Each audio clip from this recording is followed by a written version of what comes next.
Hey, everybody. What a beautiful day today. The last 2 days in Southeast Texas have been absolutely beautiful, gorgeous. And I, for one, as I've gotten older, really appreciate those clear blue, sunny days that are like in the 60s, maybe lower 70s. Once it gets past 75, it's almost too warm for me in the direct sun for too long. But I'll take it any day, in this weather. And still got my floppy hat on, trying to protect my face from the sun because I don't want to look premature aging and all that stuff.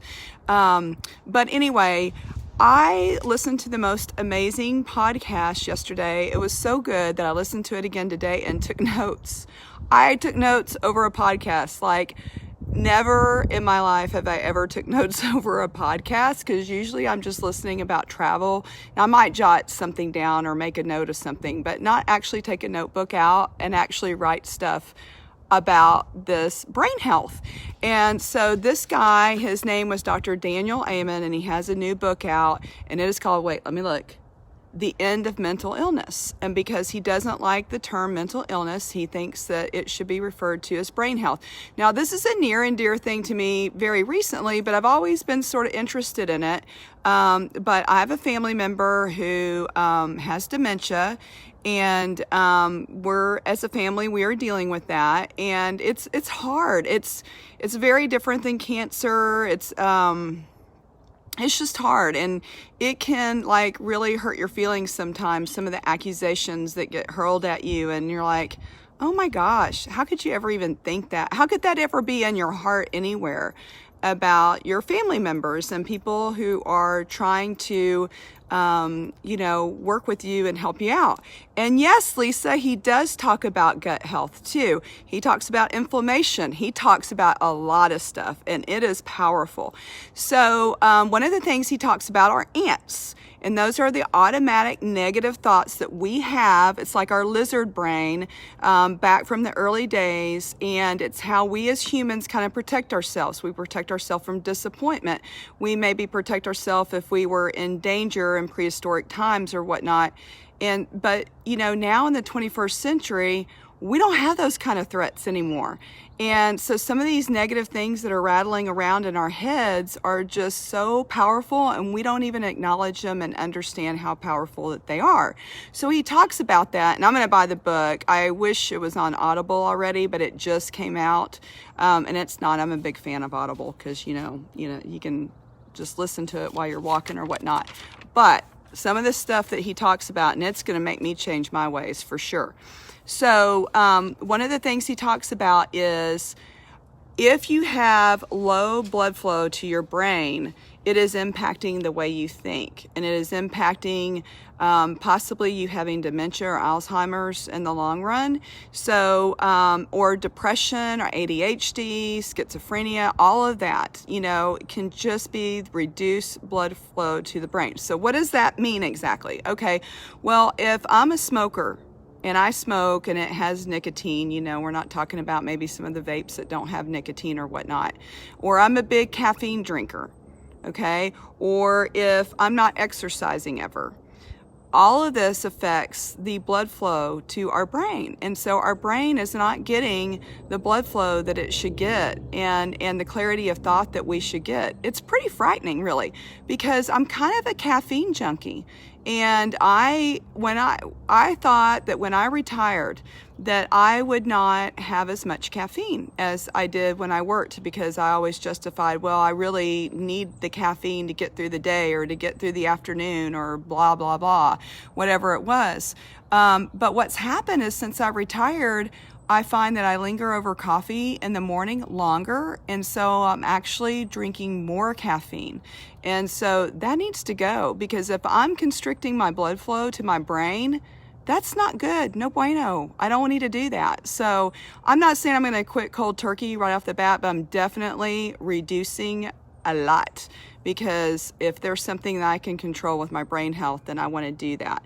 The other thing he talked about, which I've heard this stat before, but it's still shocking to me every time I hear it, is The brain is the most hungry organ in our bodies. It comprises 2% of our body weight. However, the brain is an energy hog, and so it requires 20 to 30% of the calories that we eat. It requires 20% of the oxygen that we take in, and it requires 20% of our blood flow. So even though it's only 2% of our body weight, it has these huge requirements that it needs and that we need to feed our brains. So that's why you have to be careful with those statin drugs and everything, because if you go too low on your cholesterol, he says if you go below 160 on your cholesterol, you're actually hurting yourself and you'll start to feel sad and depressed. He said he's seen it over and over again. He knows that there is causation there. And so he talks about some of the natural things that you can do, like ginkgo biloba, eating more beets, more rosemary, more cayenne pepper, oregano. So he talks about those sort of natural things instead of the pharmaceuticals. But he does say if someone's suicidal, then yeah, you do have to balance that out. Another big aha thing, this was for me many years ago, but I think a lot of people still don't understand vitamin D. Now, many years ago, my sister was really getting affected in Alaska with, oh gosh, I can't remember what they call it. It's the daylight syndrome when, you only have 4 or 5 hours of daylight in the day. But anyway, she was interested in getting on antidepressants, and her doctor said, no. We're not going to do that. Half of Alaska is on antidepressants. So let's do some other things first. And one of the big things was to really ramp up the vitamin D. So this doctor says that your units of vitamin D in a test should be between 30 to 100 units.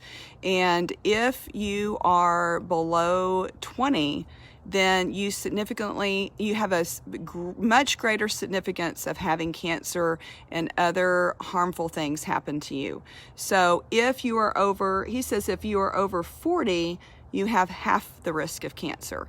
So thank you, Lisa. SAD, seasonal affective disorder, SAD, yeah. So those people that live up in those far north regions, like the North Pole and Alaska and those areas where they're only getting, some in the North Pole don't even get 4 or 5 hours, but in Anchorage, they get about 4 or 5 hours of daylight.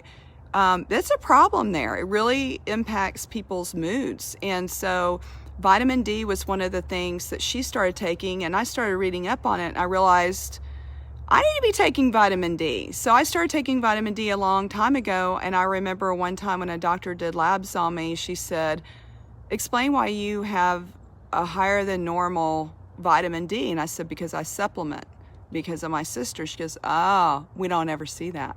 We never see somebody that has, above 50, 60 on that level of vitamin D. So she said, keep doing what you're doing. So take your vitamin D. It's huge. In fact, he says vitamin D is the universal risk factor for illness, period. Vitamin D. That's one thing that you can do.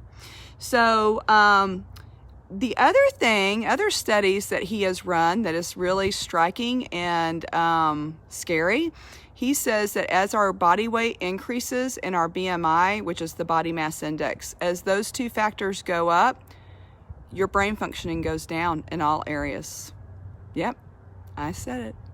As your weight goes up and your BMI goes up, your brain function goes down. There is a correlation with that. And he said, we are experiencing right now in America the greatest brain drain ever, because we have 70% of our population are overweight, 40% are obese, and we are now threatening our national defense because so many people cannot even qualify for the military because of body weight, because they're overweight. So this is huge. The other part that vitamin D actually plays into with body weight is that vitamin D, if you're not getting enough vitamin D, then leptin, which is a hormone that tells us to stop eating, it doesn't function anymore. So if you're depleted in vitamin D, then you're not getting that physical signal from your body, hey, stop eating. You've had enough. So that's another big deal about vitamin D. Does everybody get that? Take your vitamin D. Okay? I mean, that's just a PSA free health tip. Okay, so two of the daily practices that he says that he goes through, one is, and this is like the Maui principle, I've read this before somewhere else. As soon as your feet hit the floor in the morning, you need to be saying out loud to yourself, it's going to be a great day. It's going to be a great day. He said that is one of the most powerful things that we can do to drive out these ants that are in our heads, the automatic negative thoughts that are generated all the time. You get out of bed, the first thing you do, it's going to be a great day. And he said when he goes to bed at night after saying a prayer, he always goes through a list of what went well today. What went well? He looks for the good in the day, and he celebrates that, because we as human beings have a tendency to gravitate to the negative and to think, whew, what a horrible day. Add this, this, and this. He said, don't do that. Start thinking about everything that went right. And he said that he and his wife recently adopted their two nieces. And he said he is teaching them now at breakfast in the morning. He asked them, what's going to be good about your day today? What's going to be great? Tell me. And so he prompts them. And then at the dinner table at night, he asks them, what's great about your day today? So he is turning that conversation into behavior with these young nieces that he has recently adopted. So anyway, I'm going to have to get the book. I haven't ordered it yet, but since I listened to the podcast twice and took notes, never before have I took notes. It's called The End of Mental Illness by Daniel Amen. He is a medical doctor, in psychiatry, and he's not completely anti-pharmaceutical, but he says the biggest telling factor about the pharmaceuticals with all these disorders, mental disorders, is that 80 to 85% of all of these medicines are actually prescribed by doctors that are not psychiatrists. And they are prescribed after a 7-minute visit to like a primary care doctor. So someone says, I'm having trouble sleeping, I'm stressed out. Boom, the doctor writes a script for Xanax. Well, Xanax it's an addictive drug. So, and it starts altering your mind after a while. So, no bueno. It's just not good. So, anyway, I just found that so fascinating and wanted to share.